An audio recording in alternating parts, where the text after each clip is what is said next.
Shalom Bapak Mama, saudara-saudariku yang dikasihi Tuhan. Selamat bertemu kembali di Suara Marturia, Jumat 11 Oktober 2024. Hari ini kita akan merenungkan bagian firman Tuhan yang terambil dari Markus 9 ayat 14 hingga ayatnya yang ke-29. Sebelum kita membaca dan merenungkan bagian firman Tuhan ini, mari kita berdoa. Ya Allah, ya Bapa di sorga, Bapa yang kami puji, kami muliakan, kami tinggikan di dalam nama Tuhan kami Yesus Kristus. Kami sangat bersyukur ya Bapa atas penyertaan pemeliharaanmu bagi kami, sehingga kami boleh ada sebagaimana kami ada saat ini. Ya Bapa di sorga, kami butuh kekuatan-Mu untuk kami melakukan setiap tugas tanggung jawab kami hari ini. Ya Bapa, kami sudah siap untuk mendengarkan kebenaran firman-Mu. Biarlah firman-Mu menjadi kekuatan bagi kami untuk kami menjalani hari-hari hidup kami. Dalam nama Tuhan Yesus Kristus kami berdoa. Amin. Markus 9 ayat 14 hingga ayat yang ke-29.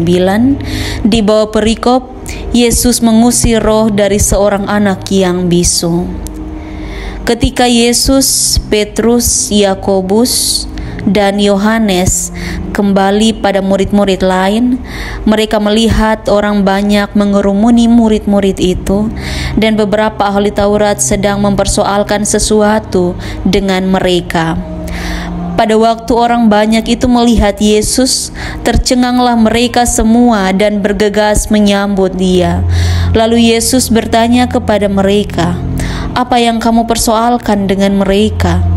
Kata seorang dari orang banyak itu, "Guru, anakku ini kubawa kepadamu karena ia kerasukan roh yang membisukan dia. Dan setiap kali roh itu menyerang dia, roh itu membantingkannya ke tanah, lalu mulutnya berbusa, giginya bekertakan, dan tubuhnya menjadi kejang. Aku sudah meminta kepada murid-muridmu supaya mereka mengusir roh itu, tetapi mereka tidak dapat." Maka kata Yesus kepada mereka, "Hai kamu angkatan yang tidak percaya, berapa lama lagi aku harus tinggal di antara kamu? Berapa lama lagi aku harus sabar terhadap kamu? Bawalah anak itu kemari." Lalu mereka membawanya kepadanya. Waktu roh itu melihat Yesus, anak itu segera digoncang-goncangkannya, dan anak itu terpelanting ke tanah dan terguling-guling, sedang mulutnya berbusa. Lalu Yesus bertanya kepada ayah anak itu, "Sudah berapa lama ia mengalami ini?" Jawabnya, "Sejak masa kecilnya. Dan seringkali roh itu menyeretnya ke dalam api ataupun ke dalam air untuk membinasakannya. Sebab itu jika engkau dapat berbuat sesuatu, tolonglah kami dan kasihanilah kami." Jawab Yesus, "Katamu, jika engkau dapat, tidak ada yang mustahil bagi orang yang percaya."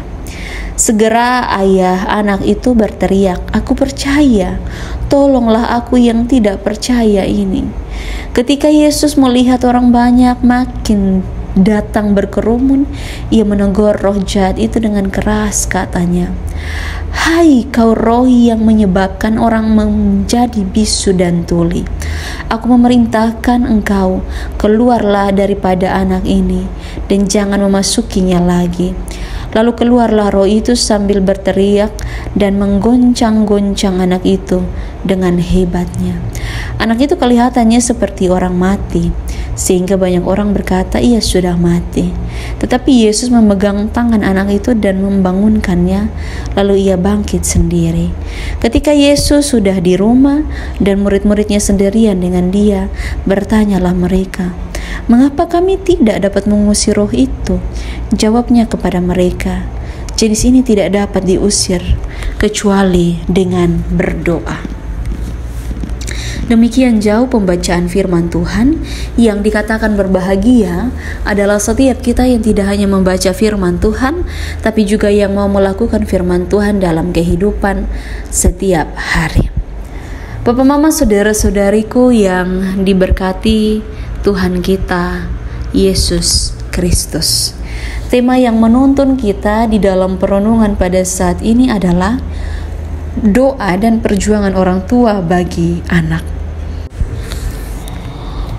Setiap orang tua pasti akan berusaha semaksimal mungkin dengan seluruh kekuatan yang dimiliki untuk bagaimana menghidupi, mendidik, membesarkan anak-anak.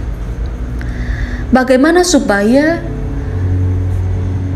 anak memiliki masa depan yang baik, anak menemukan dan mendapatkan apa yang seharusnya didapatkan. Itu hal-hal baik dalam hidup, dan itu tentu juga tidak terlepas dari peran orang tua. Orang tua yang terus dan mau bagaimana supaya anaknya hidup baik. Orang tua tidak pernah merancangkan hal-hal buruk, karena suatu saat orang tua akan melepaskan anaknya bagaimana hidup sendiri, bagaimana hidup bersama dengan keluarganya. Kita belajar dari bagian firman Tuhan saat ini. Kita melihat bahwa Yesus dia mengusir roh dari seorang anak yang bisu. Dan peristiwa ini tidak terlepas daripada bagaimana orang tua dengan segenap hatinya ia berusaha supaya anaknya bisa sembuh, supaya anaknya bisa merasakan kelegaan. Karena roh yang ada pada diri anaknya telah membisukan anaknya. Tentu dia tidak mau. Tentu dia merasa sedih. Tentu dia terus berharap untuk bagaimana anaknya ada di dalam keadaan yang baik. Ketika ada di dalam pergumulan itu, ia pada akhirnya bertemu dengan Yesus dan juga para murid-muridnya. Dikatakan bahwa dia terus berpengharapan, dan Yesus bertanya, "Apa yang kamu persoalkan?" Dan ada yang menjawab bahwa, "Guru, anakku ini kubawa kepadamu karena ia kerasukan roh yang membisukan dia." Itu artinya ia melihat bahwa Yesus adalah pengharapan yang bisa melegakan kehidupan yang terus membelenggu anaknya, kesakitan oleh karena roh yang terus membantingkan anaknya ke tanah, bahkan membuat giginya bekertakan dan tubuh menjadi kejang.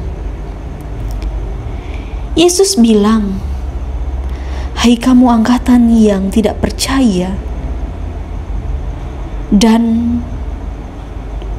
Yesus juga mengatakan bahwa bawalah anak itu kemari.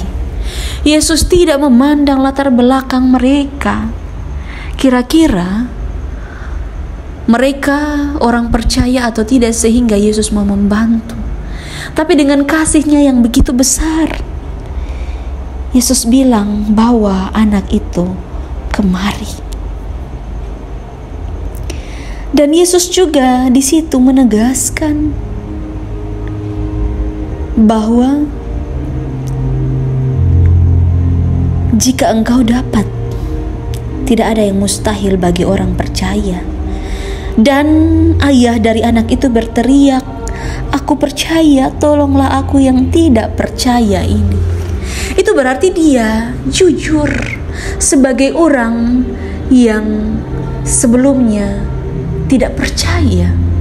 Dia memberi diri dengan tulus.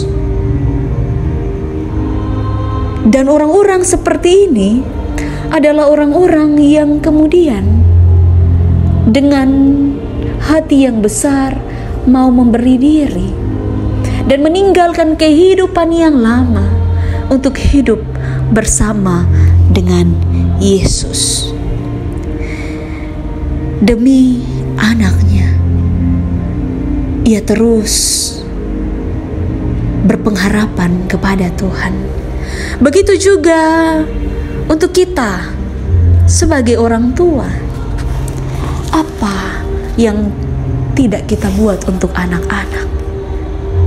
Berdoa, berusaha, melakukan apapun supaya anak-anak bisa keluar daripada keterpurukan dalam hidup mereka, dari pergumulan-pergumulan hidup yang hari ini sedang mereka jalani.